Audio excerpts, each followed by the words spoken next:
देवरानी जेठानी की कहानी। निशा और मीना यह दोनों देवरानी जेठानी थी। जेठानी निशा नौकरी भी करती और देवरानी मीना यह घर संभालती। उनका परिवार बहुत बड़ा था। सास ससुर और उन दोनों के बच्चे, कुल मिलाकर 10 लोग घर में रहते। और अब बहुत साल बाद उनकी बुआ सास अपने भाई के घर रहने आई थी। सुबह उठने के बाद बुआ सास ने देखा कि निशा फटाफट अपने काम कर रही थी। मीना ने नाश्ता बनाया और वह नाश्ता निशा ने सबको परोसा।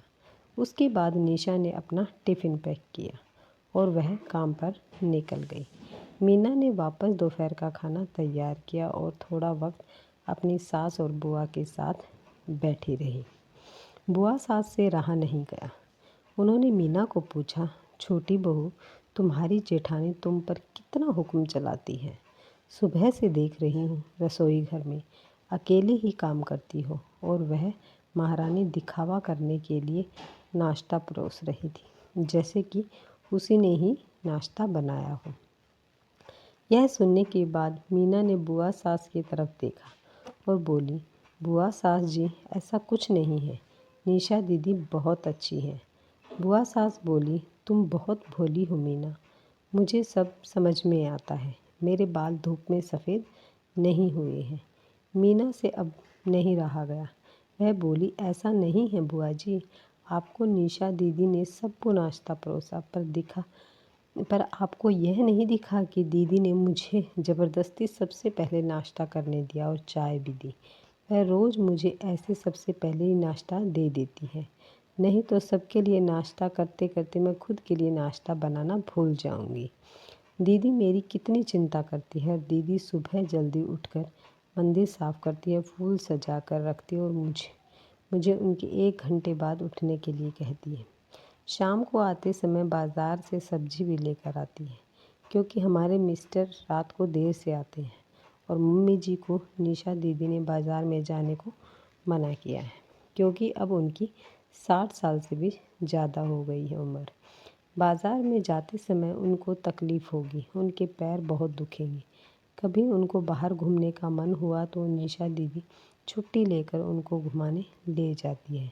और हाँ, बुआ जी दीदी रोज़ शाम को आने के बाद वह कितनी भी थकी हो तब भी मुझे खाना बनाने में मदद करती है। वह मेरी बड़ी जेठानी ज़रूर है, पर मुझे अपनी छोटी बहन ही समझती है और मैं उनको अपनी बड़ी बहन समझती हूँ। यह सब सुनकर बुआ सास एकदम चुप हो गई। उनकी चुगली मीना के आगे टिक नहीं पाई। शाम को निशा सब्जी की थैली मीना के पास देते हुए बोली, सब्जी के साथ तुम्हारी मनपसंद लेखक की किताब भी उसमें है।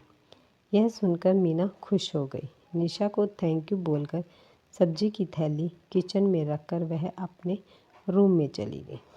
उतने में बुआ ने निशा को आवाज़ दी, बड़ी बहू जरा यहाँ आना। वह बोली, निशा तू इतनी मेहनत करके पैसे कमाती है और ऐसे फालतू में किताब खरीदी करके मुफ्त का खर्चा करती हो, वह भी अपनी छोटी देवरानी के लिए। वह ऐसे भी घर में बैठकर करती क्या है। तुम दिन भर मेहनत करती हो और वह घर में आराम करती है। इस पर निशा हंसकर बोली, क्या बुआ जी, आराम? और मीना, उसे तो कहने पर भी वह आराम नहीं करती।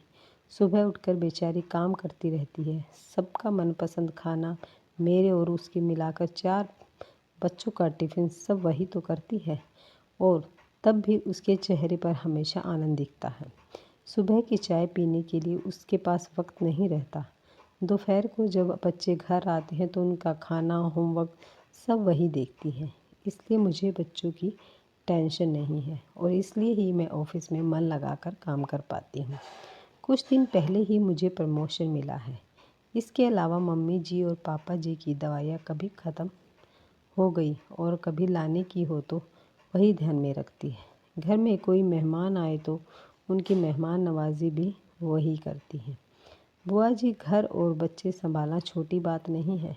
इतना सब सुनकर बुआ जी उनकी तो बोलती ही बंद हो गई।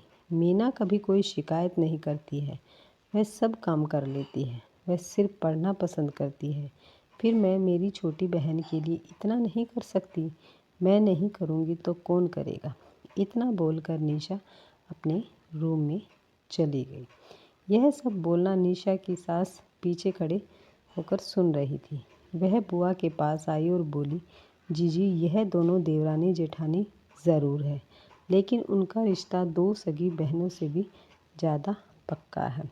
मेरे घर की मजबूत दीवारें हैं यह दोनों। पहले मैं भी एक बुरी सास थी, हमेशा इन दोनों में झगड़ा कर लगाने का प्रयास करती थी, पर यह दोनों के प्यार के आगे मैं भी हार गई। वैसे भी झगड़ा लगाकर नुकसान तो हमारा ही घर का होगा ना। पर यह बुआ को समझ में नहीं आई। रुदन करते हुए कमरे से बाहर चली गई, क्योंकि उन दोनों के झगड़े में झगड़ा लगाने के लिए ही वह आई थी। पर निशा और मीना, इनके जैसी 2 समझदार देवरानी जेठानी के बीच झगड़ा करवाना बहुत मुश्किल था। तो दोस्तों, निशा और मीना, इनके जैसी समझदार देवरानी जेठानी जिस घर में होंगे, उस घर का कोई बुरा नहीं कर सकता। जिस घर में ऐसी बहुएं होंगी, वह घर स्वर्ग बन जाएगा। अगर आपको वीडियो पसंद आई है तो वीडियो को लाइक, शेयर और सब्सक्राइब करना ना भूलें। धन्यवाद।